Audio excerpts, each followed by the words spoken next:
Hello students, welcome back to our YouTube channel the basics. मेरा नाम है आदर्श और आज हम लोग पढ़ने वाले हैं क्लास 9 फिज़िक्स का चैप्टर फोर्स। देखिए, ये जो चैप्टर फोर्स आज हम लोग पढ़ने वाले हैं ये डिफरेंट क्लासेस में अलग अलग सिलेबस के हिसाब से कभी आपको क्लास 9 में मिलेगा, कभी क्लास 10th में मिलेगा, या आपको CBSE बोर्ड्स में भी मिलेगा, ICSE बोर्ड्स में भी मिलेगा। No matter where you find, this remains an integral and very important part of your physics. ठीक है, इसका इस्तेमाल बस अभी आपके क्लास 9-10 तक नहीं है, इसका इस्तेमाल आपके आगे लाइफ में आने वाले फ़िज़िक्स में या कॉम्पिटिटिव एग्ज़ाम्स में भी आएगा। तो प्लीज़ आज के इस वीडियो को फोर्स के जो आज हम लोग फोर्स का पहला वीडियो बना रहे हैं, फोर्स के बेसिक कॉन्सेप्ट को डिस्कस कर रहे हैं, प्लीज़ हमारे पूरे वीडियो को बिना स्किप किए एंड तक ज़रूर देखें, तभी आपको बेसिक कॉन्सेप्ट अच्छे से समझ में आएगा। जिन लोगों ने अभी तक चैनल को सब्सक्राइब नहीं किया है, please subscribe to our channel. Video अगर अच्छा लगे तो like and share with your friends. चलिए स्टार्ट करते हैं आज का हमारा टॉपिक, दैट इज़ फोर्स। तो आज हम लोग पढ़ने वाले हैं force, one of the most important topics of physics.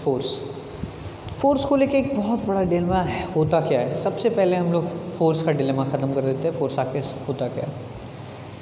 आप आगे अगर आप पढ़ो तो बहुत डिफरेंट टाइप के आपको डेफिनेशंस मिल सकते हैं, बहुत अलग अलग लंबे चौड़े तरीके से मैं भी इसे डिफाइन कर सकता हूँ, but that won't make any difference in the meaning of force.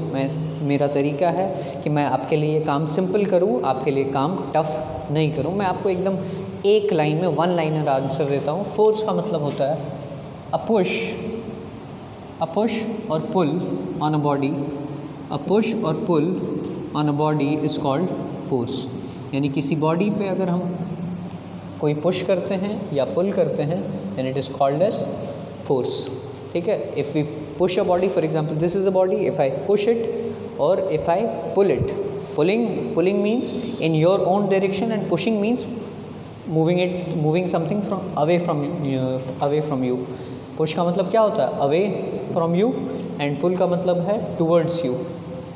ठीक है, पुश और pull on a body is called force. यानी किसी भी बॉडी पे अगर आप पुश करते हो या फिर पुल करते हो तो इसे हम लोग क्या कहते हैं, फोर्स कहते हैं। आई होप ये बिल्कुल बेसिक सा चीज़ आपको समझ आ गया होगा कि फोर्स क्या होता है। पुश और pull on a body is called a force. आप लोग प्लीज़ साथ में जैसे जैसे मैं वीडियो में आगे बढ़ता चला जाऊँगा, एक के बाद एक चीज़ों को पढ़ाते चला जाऊँगा, आप इसे नोट डाउन करते हुए चलेंगे। ठीक है, अब ये तो बात होगी कि फोर्स होता क्या है।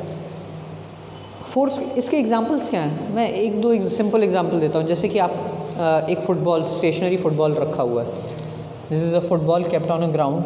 अब आके कोई इंसान इसे किक करता है, क्या होता है, ये मूव करने लगता है। तो ये क्या है, ये जो किक किया गया है इस पर, ये किक यहाँ पे जो किया गया है, this is a push.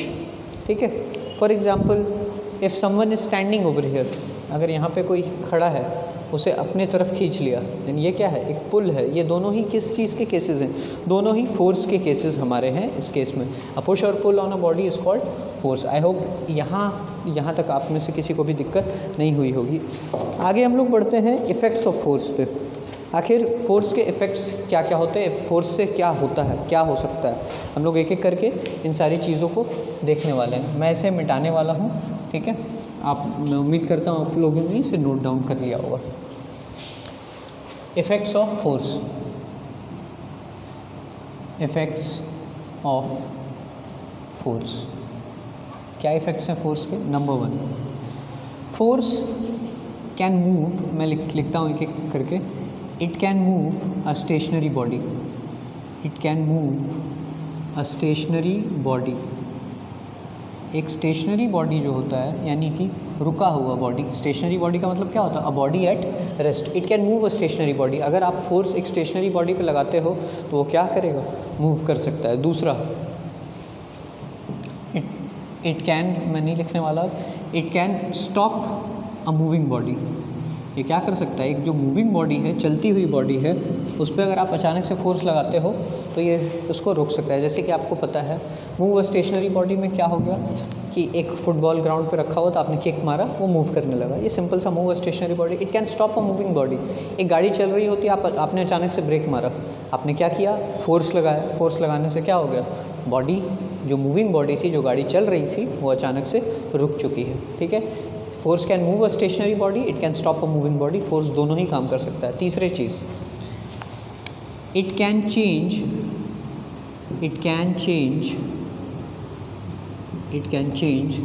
The shape and size of a body, it can change the shape and size of a body. Force क्या कर सकता है, किसी भी बॉडी का शेप और साइज़ दोनों चेंज करने का केपेबल है। फॉर एग्ज़ाम्पल, अगर ये मैं इसकी बात करता हूँ, ये एक डस्टर है, इसे बहुत ज़्यादा कंप्रेस कर दिया जाए, ये टूट जाएगा, इसका शेप साइज़ दोनों चेंज हो जाएगा। इससे बेहतर एग्ज़ाम्पल है शेप और साइज़ का। फॉर एग्ज़ाम्पल, अगर आप कोई क्ले ले लो, गीला क्ले ले लो, आप क्ले को जब कंप्रेस करते हो, जिस शेप में कंप्रेस करते हो वो उस शेप में चेंज हो जाता है। आप फोर्स लगा रहे हो, उसका शेप अलग अलग तरीके से चेंज होता चला जाता है। यहाँ पे बहुत तरह के एग्जांपल्स यूज़ हो सकते हैं। फॉर एग्जांपल, ये एक फ़ोन कवर है, आप देखो मैं इस फ़ोन कवर को क्या करने वाला, मैं इस पर फोर्स लगा रहा हूँ, इसका अगर मैं इस पर ज़्यादा फोर्स लगाऊँ ये टूट जाएगा, इसका शेप चेंज हो जाएगा। ठीक है, इस तरह के बहुत सारे एग्जांपल्स होते हैं। अगर मैं एक पेपर का एग्जांपल दिखाता हूँ, ये पेपर स्ट्रेट है, मैं इस पर फोर्स लगाने वाला हूँ, मैं फोर्स लगा रहा हूँ, ये क्या हो गया, रोल हो गया। तो ये क्या हो गया, फोर्स की वजह से हम लोगों ने इसका शेप चेंज कर दिया। आप चाहो तो फोर्स से किसी बॉडी का साइज़ भी चेंज कर सकते हो। कैसे, एक सिंपल से एग्जांपल देता हूँ मैं स्प्रिंग का। अगर एक स्प्रिंग आप लेते हो, ये एक एक्सटेंडेड स्प्रिंग है, अगर आप इस पे दोनों तरफ से फोर्स लगाते हो, तो आप देखोगे कि ये बिल्कुल कंप्रेस हो जाएगा छोटे से जगह में। ये spring before applying force and after applying force क्या हो जाएगी, ये बिल्कुल छोटे से जगह पे कंप्रेस होकर रह जाएगा। तो आपको इससे क्या समझ में आ रहा है, it can move a stationary body, it can stop a moving body, और साथ ही साथ ये किसी भी बॉडी के शेप को और साइज़ को दोनों को चेंज करने के लिए केपेबल होता है। आइए चलते हैं हम लोग नेक्स्ट पॉइंट की तरफ। चौथा जो हमारा पॉइंट है, it can change the direction of a body. It can change, ध्यान से समझेंगे, it can change direction of a body. कैसे, क्या, एक्सप्लेन करता हूँ मैं। It can change direction of a body. इसका बेस्ट एग्जांपल है हमारे स्पोर्ट्स। कौन कौन से स्पोर्ट्स, फॉर एग्जांपल आप क्रिकेट की बात कर लो। अगर मैं क्रिकेट की बात करता हूँ, ये एक पिच है, यहाँ पे बैट्समैन है, बैट लेके खड़ा है, यहाँ से बॉल इसे डाला गया, बॉल इस डायरेक्शन, स्ट्रेट डायरेक्शन में आ रही थी, बट बैट्समैन क्या करता है, बैट से इसे किसी दूसरे डायरेक्शन में हिट कर देता है ज़ोर से, और बॉल दूसरे डायरेक्शन में चली जाती है। तो इस केस में क्या हुआ कि जो बॉल थी वो एक स्ट्रेट डायरेक्शन में आ रही थी, इस तरफ से स्ट्रेट डायरेक्शन में आ रही थी, लेकिन अचानक से बैट का फोर्स लगने की वजह से क्या हो गया, अचानक से बैट का फोर्स लगने की वजह से इस बॉल का डायरेक्शन कम्प्लीटली चेंज हो गया, ये किसी दूसरे डायरेक्शन में चला गया। तो इसका मतलब है that force can change the direction of a moving body. अगर कोई बॉडी एक पर्टिकुलर डायरेक्शन में जा रहा है तो उस बॉडी के डायरेक्शन को भी फोर्स चेंज कर सकता है। ये सिमिलर एग्जांपल आप फुटबॉल पे भी ले सकते हो। आप अगर एक स्ट्रेट डायरेक्शन में किक करते हो, सामने से कोई दूसरे डायरेक्शन में किक करता है, अगर ये फुटबॉल है, इसे किसी ने इस डायरेक्शन में किक किया, बॉल यहाँ पहुँची, कोई और इसे दूसरे डायरेक्शन में किक करता है तो ये दूसरे डायरेक्शन में चला जाएगा। तो फोर्स क्या कर सकता है, it can change the direction of a body. ठीक है, तो क्या क्या पॉइंट्स है इफेक्ट्स ऑफ फोर्स। फोर्स को अप्लाई करने की वजह से क्या क्या हो सकता है, it can move a stationary body, यानी कोई रुका हुआ बॉडी जो रेस्ट पे हो। स्टेशनरी बॉडी का मतलब क्या होता है, रेस्ट वाले बॉडी को हम लोग स्टेशनरी बॉडी बोलते हैं। It can move a stationary body, एक रुके हुए बॉडी को ये मूव कर सकता है। It can stop a moving body, एक चलती हुई बॉडी को ये रोक सकता है। It can change the shape and size of a body, किसी भी बॉडी के शेप साइज को चेंज कर सकता है। And it can change the direction of a body, एक अगर मूविंग बॉडी है तो उसका डायरेक्शन भी फोर्स चेंज करने में केपेबल है। इसका बेस्ट एग्जाम्पल मैंने क्रिकेट और फुटबॉल दोनों के ही फोर्सेस को लेके बता दिया। फोर्स जब भी हम लोग पढ़ते हैं तो फोर्स, सबसे पहले फोर्स का definition, and then we understand what are the effects of force, how force can affect a body. इसके बाद हम लोग आगे फोर्स को और डिटेल में पढ़ने वाले हैं। आप तब तक फटाक से इन चारों पॉइंट्स को नोट डाउन कर लो, नोट्स बना लो। चलिए, तो अभी तक हम लोगों ने समझ लिया फोर्स क्या होता है, इफेक्ट्स ऑफ फोर्स क्या होते हैं। अब हम लोग जानने वाले हैं टाइप्स ऑफ फोर्स के बारे में, कितने टाइप्स के फोर्स होते हैं। सबसे पहले on the basis of touch, on the basis of contact, हम लोग फोर्स को दो बेसिक तरीके से डिवाइड करते हैं। ऑल्दो कुछ के बुक्स में ये टॉपिक दिया रहता है, कुछ के बुक्स में नहीं दिया रहता है, बट बेसिक फिजिक्स समझने के लिए, फिजिक्स के कॉन्सेप्ट समझने के लिए ये बहुत इंपॉर्टेंट है। पूरे ध्यान से देखेंगे। टाइप्स ऑफ फोर्स, पहला जो इसका फोर्स का टाइप है वो है कॉन्टैक्ट फोर्स। पहला जो फोर्स का टाइप है वो है contact force and second one is non contact force. और दोनों को हम लोग एक एक करके समझेंगे कि इन दोनों का मतलब क्या है, मीनिंग क्या है। कॉन्टैक्ट फोर्स का मतलब है a force in which there is a direct contact, there is a direct physical contact between two bodies. A force in which there is a direct physical contact between two bodies is called contact force। क्या लिखेंगे हम लोग? When there is a physical contact between two bodies, जो दो bodies के बारे में हम लोग बात कर रहे हैं, अगर उनमें direct physical contact सच में हो then that is called a contact force। वहीं अगर दूसरे टाइप के फोर्स की हम लोग बात करें तो a force in which there is no direct physical contact, इसमें क्या होगा? No direct physical contact. अगर फिजिकल कॉन्टैक्ट का क्या मतलब है? फॉर एग्जांपल ये अगर पेन है और ये बोर्ड है, अगर मैं इसे इस बोर्ड में टच करवाता हूँ, this is physical contact, physical body इसमें टच हो रहा है। फॉर एग्जांपल ये मेरे फिजिकल कॉन्टैक्ट में है, तो if there is direct physical contact between two bodies then that is called contact force. Contact लगने पे ये फोर्स हुआ है। और कुछ ऐसे भी फोर्स होते हैं which can be caused without any direct physical contact. ऐसे केसेस में क्या होता है? नो डायरेक्ट फिजिकल कॉन्टैक्ट, कोई किसी भी तरह का फिजिकल कॉन्टैक्ट किए बिना, किसी भी तरह का फिजिकल कॉन्टैक्ट किए बिना जो फोर्स किसी बॉडी पे अप्लाई होता है उसे हम लोग कहते हैं नॉन कॉन्टैक्ट फोर्स। पहला था contact force when there is a physical contact between two bodies, यानी दो बॉडीज़ डायरेक्टली टच होती हैं तो कॉन्टैक्ट फोर्स है। और अगर दो बॉडीज़ डायरेक्टली टच नहीं होती हैं then this is called non contact force. अब इसे हम लोग कैसे समझने वाले हैं कॉन्टैक्ट फोर्स और नॉन कॉन्टैक्ट फोर्स? एग्जाम्पल्स की मदद से। फर्स्ट एग्जाम्पल मैं जो कॉन्टैक्ट फोर्स में आपको देने वाला हूँ that is mechanical force. Very simple, mechanical force क्या होता है? जब हम लोग किसी तरह का पुश या पुल अपने तरफ से कर रहे हैं, किसी भी तरह का पुश या पुल हम लोग कर रहे हैं किसी बॉडी पे विथ डायरेक्ट हैंड्स या किसी भी तरह के आर्टिकल से, then that is called mechanical force. ये क्या होता है? जैसे मैं इस पर अभी फोर्स लगाऊँ, दिस इज़ मैकेनिकल फोर्स। किसी भी तरह का आप डायरेक्ट फिजिकल कॉन्टैक्ट वाला फोर्स अगर लगाते हो डायरेक्ट, ठीक है, from body to body, then that force is mechanical force. Mechanical force is a force in which there is direct contact. Mechanical force में का मतलब ये है कि जिसमें डायरेक्ट कॉन्टैक्ट होते हैं, तो इसे हम लोग यूज़ कर भी सकते हैं, नहीं भी यूज़ कर सकते हैं। मैं डायरेक्ट दूसरे टाइप ऑफ फोर्सेस आपको बताना चाहूँगा, जैसे कि फ्रिक्शन जो फोर्स होता है वो जब दो बॉडीज़ आपस में मूव करने की कोशिश करते हैं तो उनके बीच में जो सरफेस है उस सरफेस में टचिंग के वजह से, ये जो सरफेस है और इसका जो सरफेस है, ये दोनों आपस में जब रेजिस्ट करता है तो ये जो फोर्स लग रहा है that is called frictional force. तो फ्रिक्शन जो है कॉन्टैक्ट की वजह से ही होता है। फ्रिक्शन फोर्स के वजह से के अलावा टेंशन क्या है? ये रोप या किसी तरह के वायर को जब खींचा जाता है तो उस वायर के अंदर में जो फोर्स अंदर में क्रिएट हो रहा है डायरेक्ट कांटेक्ट की वजह से, that is called tension force. इसके अलावा फोर्स, टेंशन, फ्रिक्शन, टेंशन के अलावा स्प्रिंग फोर्स, स्प्रिंग में जो फोर्स लगता है वो भी डायरेक्ट कांटेक्ट की वजह से। These are called contact forces. ये किस चीज़ के एग्जांपल हैं? कांटेक्ट फोर्सेस के एग्जांपल हैं, ऐसे फोर्सेस जिनमें डायरेक्ट फोर्स लगता हो फिजिकल कांटेक्ट की वजह से। इसके बाद हम लोग आते हैं नॉन कांटेक्ट फोर्स में। नॉन कांटेक्ट फोर्स कैसे फोर्सेस हैं? जो बिना डायरेक्ट फिजिकल कांटेक्ट के लग सकते हैं। अब आप सोच रहे होंगे कि डायरेक्ट फिजिकल कांटेक्ट के बिना कैसे कोई फोर्स लग सकता है? बिल्कुल लग सकता है। देखिए मैं आपको कुछ एग्जांपल्स देने वाला हूँ, एक एक करके आपको उन एग्जांपल्स के थ्रू समझ में आ जाएगा। नॉन कांटेक्ट फोर्स का पहला एग्जांपल ग्रेविटेशनल फोर्स। अब समझ आएगा आप लोगों को। ग्रेविटेशनल फोर्स है ना नॉन कांटेक्ट। आप अगर मैं इसे ऊपर भी फेंक देता हूँ, इस पेन को अगर मैं ऊपर फेंकता हूँ तो आप देखोगे ये वापस कहाँ आ रहा है? नीचे की तरफ। ऊपर फेंका, ये नीचे की तरफ आ रहा है। किसी भी ऑब्जेक्ट को अगर हम लोग ऊपर की तरफ उछाल रहे हैं तो वो नीचे की तरफ ऑटोमेटिक आ जाता है। तो ये क्यों ऑटोमेटिक आ रहा है? जब अर्थ और इसके बीच में तो कोई टच नहीं है, लेकिन फिर भी ये नीचे की तरफ ही क्यों आ रहा है? क्योंकि विदाउट एनी टच ये फोर्स उसे नीचे की तरफ खींच रहा है। This force is called gravitational force. And gravitational force किस टाइप का फोर्स है? Gravitational force is a type of non contact force. इसके अलावा और कौन कौन से फोर्सेस है जो नॉन कॉन्टैक्ट फोर्स है? ग्रेविटेशनल फोर्स के अलावा एक और बहुत फेमस फोर्स है मैग्नेटिक फोर्स।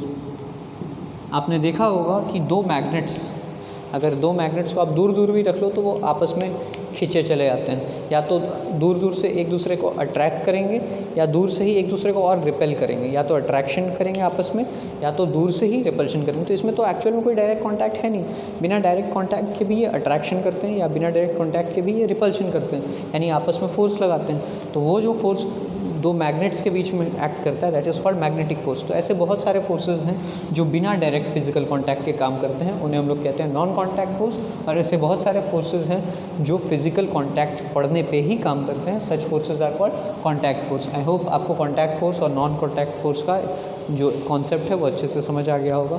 अब हम लोग फोर्स में आगे बढ़ते हैं, और जिस तरीके से हर क्वांटिटी का कोई एसआई यूनिट होता है, उसी तरीके से फोर्स का भी एक एसआई यूनिट है। आइए डिस्कस करते हैं फोर्स के एसआई यूनिट को। सबसे पहले एक बहुत बड़ा क्वेश्चन जो उठता है फोर्स को लेके, आपने किसी भी तरह की फ़िज़िकल क्वांटिटी अगर स्टडी की है, आप किसी भी टाइप के फ़िज़िकल क्वांटिटी को स्टडी करते हो, तो एक सवाल फ़िज़िकल क्वांटिटी को लेके हमारे दिमाग में हमेशा उठता है। वो क्वेश्चन है कि इज़ द क्वांटिटी वेक्टर और स्केलर। ये क्वेश्चन हमारे दिमाग में हमेशा रहता है कि क्या ये फिज़िकल क्वांटिटी वेक्टर है या स्केलर है। आप मुझे बताओ कि फोर्स वेक्टर होगा या स्केलर होगा? क्या लगता है आपको, फोर्स वेक्टर है या स्केलर है? फोर्स जो हमारा क्वांटिटी है this is a vector quantity. Force कैसा क्वांटिटी है? Vector quantity. क्यों फोर्स वेक्टर क्वांटिटी है? Because in the case of force, मैं एक्सप्लेन भी कर देता हूँ, because in the case of force there is always magnitude, but magnitude के साथ साथ फोर्स के केस में आपको हमेशा एक यूनिक डायरेक्शन भी फोर्स के केस में दिखेगा। Magnitude as well as a unique direction. Force एक पर्टिकुलर यूनिक डायरेक्शन में लगता है, एंड जिस डायरेक्शन में फोर्स एक्ट करता है उस डायरेक्शन को हम लोग कहते हैं डायरेक्शन ऑफ फोर्स। जिस डायरेक्शन में फोर्स एक्ट करता है उसे हम लोग क्या कहते हैं? Direction of force. Direction of force. For example इस साइड से हम लोग अगर अप्लाई कर रहे हैं, इस तरफ लग रहा है, देन इस डायरेक्शन को हम लोग क्या कहते हैं? डायरेक्शन ऑफ फोर्स कहते हैं। जिस भी डायरेक्शन में आप अप्लाई करते हो फोर्स को, that direction is called direction of force. और फोर्स को हम लोग वेक्टर क्यों कहते हैं आपसे आप याद रखोगे, क्योंकि इसके पास मैग्नीट्यूड तो है ही, लेकिन ये हमेशा किस काम में कैसे एक्ट करता है? एक यूनिक डायरेक्शन में। अगर आप इस डायरेक्शन में फोर्स को लगा रहे हो तो ये इसी डायरेक्शन में पूरी तरीके से एक्ट करेगा। इसका एक यूनिक डायरेक्शन हो जाता है ये, और उसके खिलाफ अगर लगेगा तो ये माइनस में हो जाएगा, इसके फोर्स को अपोज कर देगा वो। तो always force acts with a magnitude as well as इसका एक पर्टिकुलर यूनिक डायरेक्शन है। ये जैसे तैसे काम नहीं करता है, इसमें मैग्नीट्यूड के साथ साथ यूनिक डायरेक्शन है जो कि इसे एक पर्टिकुलर डायरेक्शन अप्लाई करते हैं, और that direction is called direction of force. तो याद रखिएगा फोर्स कैसा क्वांटिटी है? Force is a vector quantity. Also force के बारे में एक और बहुत important cheese, what is the SI unit of force? आप लोग मुझे बताओ what is the SI unit of force? SI unit of force क्या होता है? SI unit of force, very famous SI unit of force is known as Newton. SI unit of force is called Newton and this is represented by capital N. SI unit of जो force होता है that is Newton and it is represented by capital N. Newton जैसा आप में से सबको पता होगा, Newton the SI unit of force is named after Sir Isaac Newton. ये जो Newton unit है ये Sir Isaac Newton के नाम पे रखा गया है. Sir Isaac Newton was the one who discovered gravity, है ना, सबको पता है. Sir Isaac Newton was the one who discovered gravity. He gave us the law of gravitational motion, है ना. उन्होंने लॉ ऑफ ग्रेविटी दिया, उन्होंने ही लॉज ऑफ मोशन भी दिए. बच्चे बड़े परेशान होते हैं उनसे, है ना, कि भैया ये न्यूटन जी ने तो काम बढ़ा दिया. बट ही डिड, ये सब तो मजाक की बातें हैं, लेकिन he did a lot for the country, he did a lot for his country, he did a lot for the world, entire nature. उन्होंने हमें, उनकी जो खोज है, उन्होंने हमें जो डिस्कवरीज दिए, उससे आज हम लोग कहाँ से कहाँ बढ़ चुके हैं. हमें फोर्स और ग्रेविटेशन को समझने में बहुत आसानी हुई. फिर भी बच्चे बोलते हैं कि काश न्यूटन वहाँ गया ही नहीं होता, उसके सर पे एप्पल ना गिरा होता, है ना. But in reality Newton did a lot. Okay, so what is the SI unit of force? The SI unit of force is Newton. Force कैसा क्वांटिटी है? Force is a vector quantity. Why force is a vector quantity? Because उसका एक magnitude है और साथ ही साथ unique direction है. अब यूनिक डायरेक्शन से मुझे याद आया, हम लोग डिस्कस कर लेते हैं. इसके पास एक यूनिक डायरेक्शन है, एक डायरेक्शन ऑफ फोर्स होता है, यानी कि जिस डायरेक्शन में फोर्स लग रहा है उस डायरेक्शन में अगर फोर्स काम करेगा तो उस डायरेक्शन में फोर्स को पॉजिटिव बोलेंगे, और उसके डायरेक्शन के ऑपोजिट अगर कोई फोर्स लगता है तो उस डायरेक्शन में हम लोग फोर्स को क्या बोलेंगे, नेगेटिव। एक पर्टिकुलर डायरेक्शन हम लोग स्पेसिफाइड रखते हैं, एक पर्टिकुलर डायरेक्शन स्पेसिफाइड रखते हैं कि इस तरफ अगर फोर्स कभी भी लगे दैन दिस इज़ पॉजिटिव, और उस डायरेक्शन के ऑपोजिट कभी भी अगर फोर्स एक्ट कर दे तो इस डायरेक्शन को हम लोग क्या बोलते हैं, नेगेटिव। फॉर एग्जांपल अगर इस तरफ 5 न्यूटन फोर्स लग रहा है देन दिस इज़ +5 न्यूटन, लेकिन उसके ऑपोजिट में अगर 10 न्यूटन लग रहा है तो इसे हम लोग क्या लिखेंगे, -10 न्यूटन। इसे कैसे लिखते हैं आपको अब समझ में आ गया। एक डायरेक्शन, जिस भी डायरेक्शन को आप पॉजिटिव लेते हो उसके ऑपोजिट में जो भी मैग्नीट्यूड होगा उसके आगे आप क्या लगाओगे, नेगेटिव। एक डायरेक्शन अगर पॉजिटिव है तो दूसरा डायरेक्शन क्या होगा, नेगेटिव होगा according to the given direction of force, क्योंकि एक डायरेक्शन आपको हमेशा पॉजिटिव स्पेसिफाई करता है, दूसरा डायरेक्शन नेगेटिव। क्या क्या फोर्स के बारे में हम लोगों ने पढ़ लिया। SI unit of force is newton. Force कैसा क्वांटिटी है, वेक्टर क्वांटिटी है। क्यों vector quantity, magnitude as well as unique direction. और फोर्स के केस में क्या होता है, because it is a vector quantity we always, जब भी उसका मैग्नीट्यूड में हम लोग जाएंगे तो एक डायरेक्शन पॉजिटिव है तो दूसरा डायरेक्शन हमें क्या मिलेगा, नेगेटिव साथ साथ मिलेगा। तो ये कुछ बहुत इंपॉर्टेंट बातें थी फोर्स को लेके जो अभी हम लोगों ने समझ ली। अब ये पॉजिटिव और नेगेटिव क्यों है, कभी भी आप अगर एक वेक्टर का केस लेते हो तो वेक्टर में आपको पता है एक यूनिक डायरेक्शन लिया गया है और उस यूनिक डायरेक्शन का ऑपोजिट कोई भी काम होगा तो वो क्या है, नेगेटिव डायरेक्शन होता है। Vector law of addition, vectors और डिफरेंट वेक्टर क्वांटिटी को ऐड करने के लिए एक लॉ होता है जिसे हम लोग कहते हैं वेक्टर लॉ ऑफ एडिशन। मैं वेक्टर लॉ ऑफ एडिशन को रेफरेंस बनाते हुए आपको फोर्स के एडिशन को थोड़ा सा समझाने का कोशिश करने वाला हूँ। वीडियो में बने रहें एंड तक, क्योंकि इसमें आज के इस टॉपिक में बहुत कुछ है समझने को। देखिए मैं आपसे डिस्कस करने वाला हूँ थोड़ा सा वेक्टर लॉ ऑफ एडिशन। हालांकि मैं स्पेसिफिकली किसी लॉ में नहीं जाने वाला, मैं आपको सिंपल एडिशन समझाने वाला हूँ। फॉर एग्ज़ाम्पल ये कोई एक बॉडी है, इस पॉइंट से एक डायरेक्शन में +10 न्यूटन का फोर्स, इस डायरेक्शन में 10 न्यूटन का फोर्स लगा है और इस डायरेक्शन में 10 न्यूटन का फोर्स लगा है और हम इसे पॉजिटिव डायरेक्शन मान के चल रहे हैं। अगर ऑपोजिट डायरेक्शन में 5 न्यूटन का फोर्स लग रहा है, इस तरफ 10 न्यूटन का फोर्स है, दूसरी तरफ 5 न्यूटन का फोर्स है, आप मुझे बताओ बॉडी किस तरफ मूव करेगी, किस तरफ बॉडी मूव करेगी। इधर 10 न्यूटन से खींचा जा रहा है, उस तरफ 5 न्यूटन से, ऑब्वियसली बॉडी इस तरफ मूव करेगी। क्यों, फोर्स इधर ज़्यादा है। सही कहा आपने कि फोर्स इधर ज़्यादा है तो इस तरफ मूव करेगा। पर इसे हम लोग मैथमेटिकली इसमें कैसे शो करेंगे, वेक्टर लॉ ऑफ एडिशन के हिसाब से कैसे शो करेंगे। आपको काम क्या करना है कि अगर आपने एक डायरेक्शन को पॉजिटिव लिया है तो दूसरे डायरेक्शन को नेगेटिव लेंगे। हम लोग इसका एडिशन कैसे करने वाले हैं, अगर ये पॉजिटिव है तो वो क्या है, नेगेटिव। हम लोग लिखेंगे टोटल रिजल्टेंट फोर्स, हम लोग कैसे निकालते हैं हमेशा याद रखेंगे, टोटल रिजल्टेंट फोर्स। सिंपली जिस डायरेक्शन को आपने पॉजिटिव लिया उसे लिखिए +10 न्यूटन और जिस डायरेक्शन को आपने नेगेटिव ले लिया है उसमें लिखेंगे आप प्लस करके। दोनों फोर्सेस को आपको ऐड ही करना है। जितने फोर्सेस किसी भी बॉडी पे ऐड कर रहे हैं, वेक्टर लॉ ऑफ एडिशन में हम लोग क्या करने वाले हैं क्लास 9-10 के लेवल पे, जितने फोर्सेस किसी बॉडी पे एक्ट कर रहे हैं, अगर आपको total force, net resultant force निकालना है। For example this is a body, ये कोई बॉडी है, इस पे टोटल कितने फोर्सेस एक्ट कर रहे हैं अगर आपको निकालना है तो सारे फोर्सेस इधर इधर इधर किसी भी डायरेक्शन में जो फोर्सेस एक्ट करें सारे फोर्सेस को ऐड कर दिए। ये F1 है, ये F2 है, ये F3, जितने फोर्सेस हैं सबको ऐड कर दिए, आपको नेट रिजल्टेंट फोर्स मिल जाएगा। हम लोग इस केस में यही कर रहे हैं। +10 न्यूटन इस तरफ लग रहा है और उस तरफ 5 न्यूटन, तो वो ये डायरेक्शन क्या है, जस्ट 10 न्यूटन का ऑपोजिट डायरेक्शन है। जब ऑपोजिट डायरेक्शन है तो हम लोग फोर्स को क्या करेंगे, नेगेटिव में लिखेंगे। मैंने आपको भी बताया कि एक डायरेक्शन अगर पॉजिटिव है तो ऑपोजिट डायरेक्शन ऑलवेज क्या होगा, इसमें नेगेटिव होगा। तो ये क्या हो गया, 10 Newton -5 Newton, it gives you +5 Newton. +5 Newton का मतलब ये किस डायरेक्शन में ज़्यादा फोर्स लग रहा है, किस डायरेक्शन में, पॉजिटिव साइड में।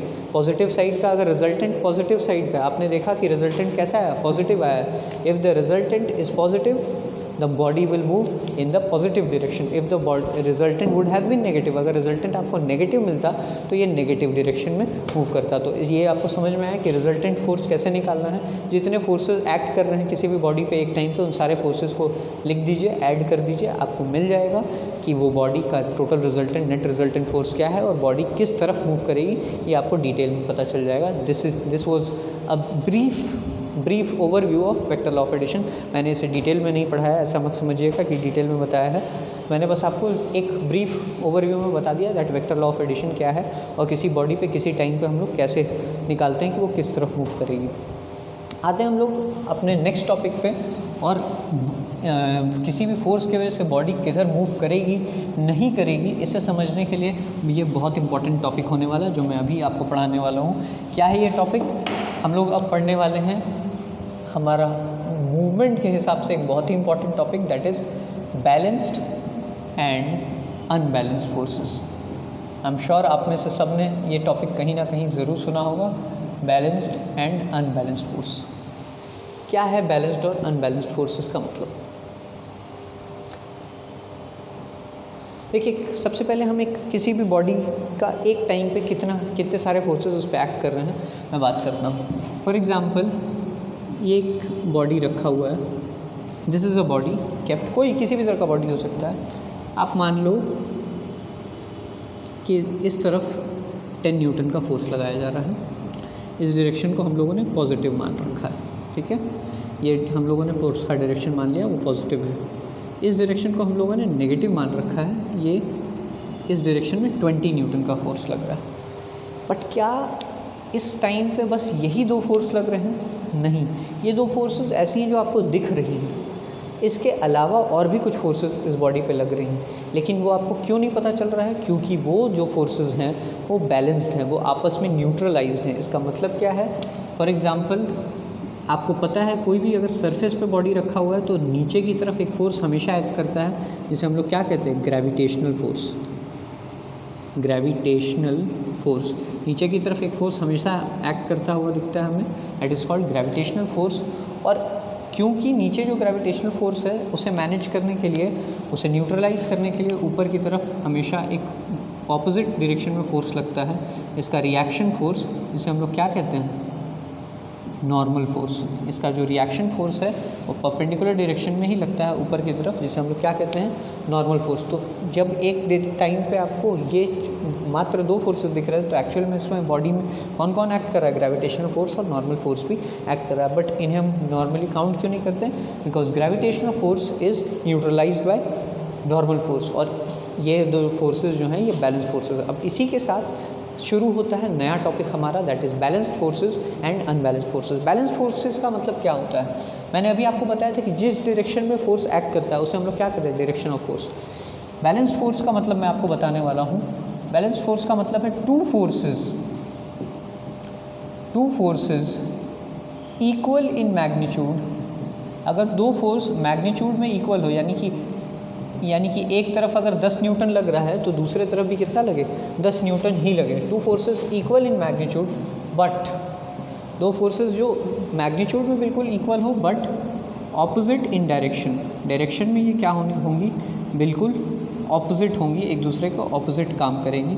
ऐसे फोर्सेस को हम लोग क्या कहते हैं? ऐसे फोर्सेस को हम लोग बैलेंस्ड फोर्सेस कहते हैं। Two forces equal in magnitude but opposite in direction are called balanced forces. दो ऐसे फोर्सेस जो इक्वल इन मैग्नीट्यूड होते हैं बट डायरेक्शन में ऑपोजिट होते हैं, इन्हें हम लोग बैलेंस्ड फोर्सेस कहते हैं। अनबैलेंस्ड फोर्सेस का हम लोगों का क्या मीनिंग है? अब बैलेंस्ड फोर्स के केस में क्या है? अगर दो फोर्सेस, आप सिंपल सी बात सोचो, एक बॉडी है, मैं यहाँ दूसरा केस दिखा रहा हूँ। एक बॉडी है, इस तरफ सेम फोर्स लग रहा है, इस तरफ 10 न्यूटन, इस तरफ 10 न्यूटन, दोनों इक्वल इन मैग्नीट्यूड है। मैग्नीट्यूड का मतलब मैं बता चुका हूँ आपको, वैल्यू, न्यूमेरिकल वैल्यू। 10 न्यूटन इधर भी लग रहा है, 10 न्यूटन इधर भी लग रहा है, लेकिन क्या है? इनका डायरेक्शन ऑपोजिट है। तो क्या किसी भी तरह का मूवमेंट होगा? नहीं होगा, क्योंकि दोनों साइड से जो डायरेक्शन, दोनों अलग अलग ऑपोजिट डायरेक्शन से फोर्सेस लग रहे हैं, इसकी वजह से जो फोर्स है वो न्यूट्रलाइज हो जा रहा है। और जब हम लोग नेट रिजल्टेंट फोर्सेस का निकालेंगे तो एक तरफ 10 न्यूटन है, दूसरी तरफ क्या होगा? -10 न्यूटन। आपको नेट रिजल्टेंट फोर्स क्या मिल जाएगा? 0 मिल जाएगा, जिस वजह से ये दोनों फोर्सेस जो हैं वो आपस में क्या हैं? नेट रिजल्टेंट 0 होने की वजह से ये दोनों फोर्सेस आपस में हैं बैलेंस्ड फोर्सेस। यानी बैलेंस्ड फोर्स कभी भी किसी बॉडी पे लगेगा तो there will be no movement, या मैं लिखना पसंद करूँगा नो मोशन।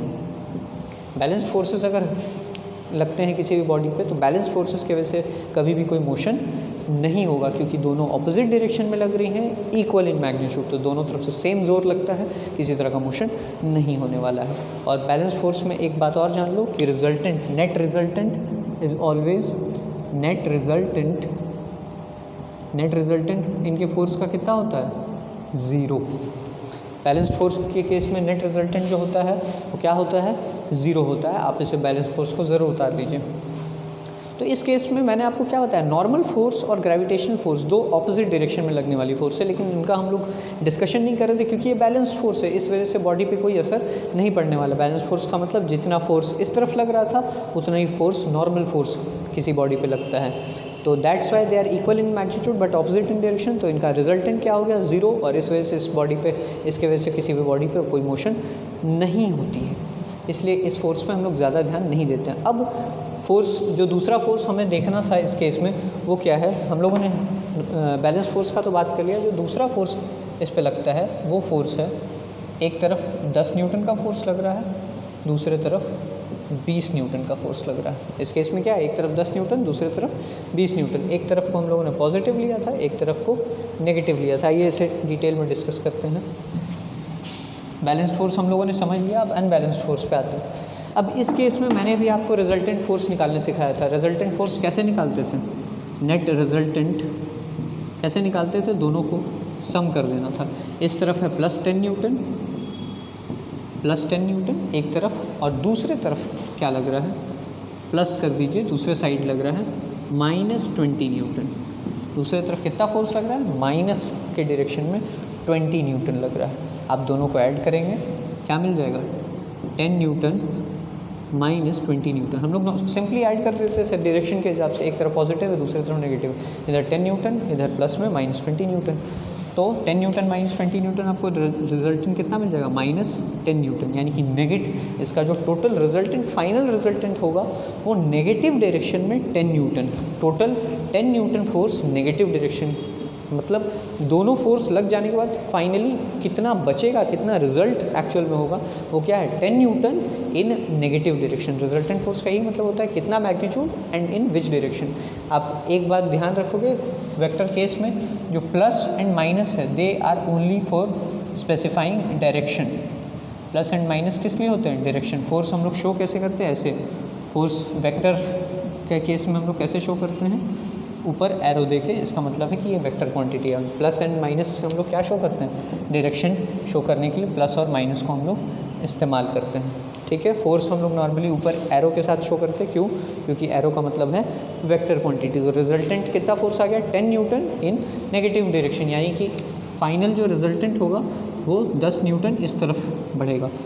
आपको समझ आ गया। तो इस केस में आप देख रहे हो कि दो फोर्सेस इस पर लगे, लेकिन इसका फाइनल रिजल्टेंट कुछ मिला है, यानी कि हम लोग अनबैलेंस फोर्सेस में क्या लिखेंगे, 2 फोर्सेस, पूरा का पूरा यही रहेगा, 2 forces unequal in magnitude, 2 forces unequal in magnitude, opposite in direction. आप लिख दोगे 2 forces unequal in magnitude and opposite in direction. 2 forces जो अनइक्वल है, बराबर नहीं है। देखिए, एक तरफ 20 है, एक तरफ 10 है। मैग्नीट्यूड क्या है, मैग्नीट्यूड न्यूमेरिकल वैल्यू दोनों का अलग है। And opposite in direction, direction में भी क्या होंगी, ऑपोजिट होंगी। वैसे फोर्सेस को हम लोग क्या कहते हैं, अनबैलेंस फोर्स कहते हैं। अनबैलेंस फोर्स जब भी होगा तो इसकी वजह से बॉडी का कुछ ना कुछ मोशन ज़रूर होता है, एंड इसका resultant is never equal to 0। इसका रिजल्टेंट कभी भी 0 के बराबर नहीं होता। अनबैलेंस फोर्सेस के केस में हमेशा दो अनइक्वल फोर्सेस लगेंगे, और इस केस में कभी भी आप देख सकते हो रिजल्टेंट 0 नहीं आने वाला है। इसके वजह से बॉडी में कुछ ना कुछ मूवमेंट होगा ही होगा। तो आपने अभी क्या समझा, बैलेंस फोर्स का क्या मतलब होता है, 2 फोर्स अगर किसी बॉडी पे लग रही है और उसके वजह से किसी तरह का मोशन नहीं हो रहा है, कोई रिजल्टेंट फोर्स नहीं आ रहा है, यानी वो किस टाइप की फोर्सेज है, बैलेंस्ड फोर्सेज। 2 फोर्सेज जो लग रही हैं उसके वजह से मोशन हो रहा है, रिजल्टेंट 0 है, 0 नहीं है, देन ऐसे फोर्सेस को हम लोग अनबैलेंस्ड फोर्सेस कहते हैं। आई होप आज का हमारा जितना टॉपिक था फोर्स से related, effects of force, force का SI यूनिट क्या होता है, और भी इससे रिलेटेड जितने टॉपिक्स हम लोगों ने पढ़े, बैलेंस्ड फोर्स, अनबैलेंस्ड फोर्स, ये सब आपको अच्छे से समझ में आ गया होगा। फोर्स के अलावा इसके पहले मैंने मोशन चैप्टर पे पूरा सीरीज़ 5 से 6 वीडियोस का सीरीज़ बनाया हुआ है, जिसमें मैंने स्केलर, वेक्टर, क्वांटिटी सब कुछ एक्सप्लेन किया। जिन लोगों ने इस वीडियो को नहीं देखा है वो आई बटन पे क्लिक करके इन वीडियोस को आसानी से देख सकते हैं। वो भी फिज़िक्स का पार्ट है, इसे भी समझने में आगे आसानी होगी। देखिए, आज फिज़िक्स का हमारा फर्स्ट क्लास था, हो सकता है फिज़िक्स का हमारा फोर्स का फर्स्ट क्लास था, हो सकता है किसी बच्चों को दिक्कत भी आई होगी। तो क्लासेस में बने रहें, एंड तक सारे वीडियोस को बिना स्किप किए हुए देखें। हमारी नेक्स्ट वीडियो के लिए इंतज़ार करें। आप हमें कमेंट सेक्शन में ज़रूर बताएं दैट आज का ये वीडियो आपको कैसा लगा। किसी तरह के रिव्यूज़, कमेंट, सजेशन कुछ भी है तो मुझे कमेंट सेक्शन में बताएं। अगर किसी को किसी तरह के डाउट्स पूछने हैं, कमेंट सेक्शन में मुझसे नहीं पूछ पा रहे हैं, they can also contact me through my WhatsApp number given in the description. अगर आज का ये वीडियो आप सबको पसंद आया तो please like the video, share this video with your friends as much as you can, ताकि आपके फ्रेंड्स भी ऐसे फ्री वीडियोस का बेनिफिट ले सकें। एंड अगर आपने अभी भी हमारे चैनल को सब्सक्राइब नहीं किया तो please subscribe to our channel और बेल आइकन को हिट करना ना भूलें। बेल आइकन अगर आप हिट करते हैं तो आप तक हमारी नोटिफिकेशंस, हर बार जब मैं वीडियो अपलोड करूँ आप तक हमारी नोटिफिकेशंस पहुँच जाएगी। तब तक के लिए stay home, stay safe and keep learning.